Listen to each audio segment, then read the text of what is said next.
ಇವತ್ತು ನಾನು ನಮ್ಮ ಸಾವುಕಾರವೇ ನಮ್ಮ ಗಾಡಿಗಳನ್ನ ಕೊಟ್ಬಿಟ್ಟು ಹೊಸ ಗಾಡಿ ಮಾಡ್ಕೊಳ್ಳೋಣ ಅಂದ್ಬಿಟ್ಟು ಶೋರೂಮ್ ಕಡೆ ಬಂದು. Congratulation brother. ನಿಮ್ಮೆಲ್ರಿಗೂ ವಿಡಿಯೋ ಸ್ಟಾರ್ಟ್ ಮಾಡ್ಕೊಳಕ್ ಮುಂಚೆನೇ ಒಂದು ಮಾತು ಹೇಳ್ತಾ ಇದ್ದೀನಿ. ನನ್ನ ಅಕೌಂಟ್ನ ಇನ್ನೂ ಯಾರ್ಯಾರು ಫಾಲೋ ಮಾಡ್ಕೊಂಡಿಲ್ಲ ಪ್ಲೀಸ್ ದಯವಿಟ್ಟು ಫಾಲೋ ಮಾಡ್ಕೊಳ್ಳಿ. ಇವತ್ತು ನಾನುವೇ ನಮ್ಮ ನವೀನ ಅವ್ರಿಗೆ ಶೋರೂಮ್ ಕಡೆ ಬಂದಿದ್ದು. ಏನಕ್ಕೆ ಅಂತ ಅಂದ್ರೆ ಅವ್ರ ಗಾಡಿನೂ ನಮ್ಮ ಗಾಡಿನೂ ಕೊಟ್ಬಿಟ್ಟು ಹೊಸ ಗಾಡಿ ಮಾಡ್ಕೊಳ್ಳೋಣ ಅಂತ. ಓಕೆನಾ?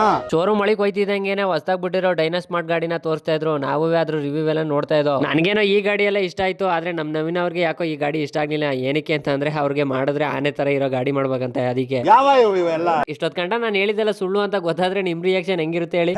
ನಿನ್ನ ಅಕ್ಕನ್ ಕುರ್ಪ ಹಾಕಿದ್ರೆ ಡಾಕ್ಟರ್ ಸ್ಟಿಚ್ ಹಾಕಕ್ ಜಾಗ ಇರಬಾರ್ದು, ಗೊತ್ತಾಯ್ತೇನೋ ನಿನ್ನ. ನಾನ್ ಟೀನ ಬಿಟ್ಬಿಟ್ಟಿದ್ರು ಟೀ ನನ್ನ ಮಾತ್ರ ಬಿಡ್ತಾಯಿಲ್ಲ. ಯಾವ ಜಾಗಕ್ಕೆ ಹೋದ್ರು ಫಸ್ಟ್ ಟೀ ತಂದು ಮಡಗ್ಬಿಡ್ತಾರೆ. ಏನ್ ಮಾಡೋದು ಅಂತಾನೆ ಅರ್ಥ ಆಗ್ತಾಯಿಲ್ಲ. ನೀನ್ 7 ಮಿಂಡ್ರಿ ಆದ್ರೆ ನಾನು 14 ಮಿಂಡ್ರಿ. ನಾವು ಬಂದಿದ್ದ ವಿಚಾರ ಏನಪ್ಪಾ ಅಂತಂದ್ರೆ ನಮ್ಮ ಸಾವುಕಾರ ಟಾಟಾ ಎಸಿನ ಪ್ರಮೋಷನ್ಗೆ ಅಂತ ಶೋರೂಮ್ಗೆ ಬಿಟ್ಟಿದ್ವಿ. ಅದ್ರದ್ದು ಅಮೌಂಟ್ ಮಾತಾಡ್ಕೊಂಡು ಹೋಗೋಣ ಅಂತ ಬಂದ್ವಿ.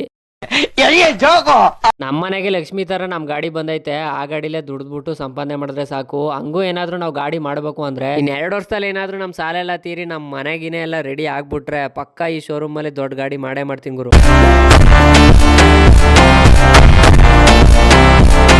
ಇವತ್ತು ಬೆಳಗ್ಗೆಯಿಂದನೂ ಹುಣಸೂರ್ಗೆ 2-3 ದಪ್ಪ ತಿರ್ಗಾಡಿದ್ದೀನಿ. ಅಲ್ಲೇ ಸಂಜೆ ಆಗೋಯ್ತು. ಸಂಜೆ ಮೇಲೆ ಮನೆಗೆ ಬಂದ್ರೆ ನನ್ನ ಹೆಂಡತಿ ಯಾಕೋ ಮುನ್ಸ್ಕೊಬಿಟ್ಟಿದ್ಲು. ಮನೆಗೆ ಬಂದ್ಬಿಟ್ಟು ನನ್ನ ಹೆಂಡತಿನ ಮಾತಾಡ್ಸಕ್ಕೆ ಅಂದ್ಬಿಟ್ಟು ಹುಡುಕಿದ್ರೆ ನನ್ನ ಹೆಂಡತಿ ಎಲ್ಲೂ ಕಾಣೇ ಇಲ್ಲ. ಅವತ್ಲಂಗೆ ಏನಾದ್ರು ಬಚ್ಚಿಟ್ಕೊಂಡಿದ್ದಾಳ ಅಂತ ನೋಡಿದ್ರೆ ಅಲ್ಲೂ ಇರ್ಲಿಲ್ಲ. ಆಮೇಲಿಂದ ಮೆತ್ತಗೆ ಮಾತಾಡ್ದಂಗೆ ಬಂದ್ಲು. ಅವಳನ್ನ ಮಾತಾಡ್ಸಕ್ಕೆ ಅಂದ್ಬಿಟ್ಟು ಟ್ರೈ ಮಾಡಿದೆ, ಯಾಕೋ ಕೋಪ ಮಾಡ್ಕೊಬಿಟ್ಟಿದ್ಲು. ನಾನು ಮಾತಾಡ್ಸಕ್ಕೆಲ್ಲ ಟ್ರೈ ಮಾಡಿದೆ, ಪೂಸಿನೂ ಮಾಡಿದೆ, ಆದ್ರೆ ಮಾತಾಡ್ಲೇ ಇಲ್ಲ.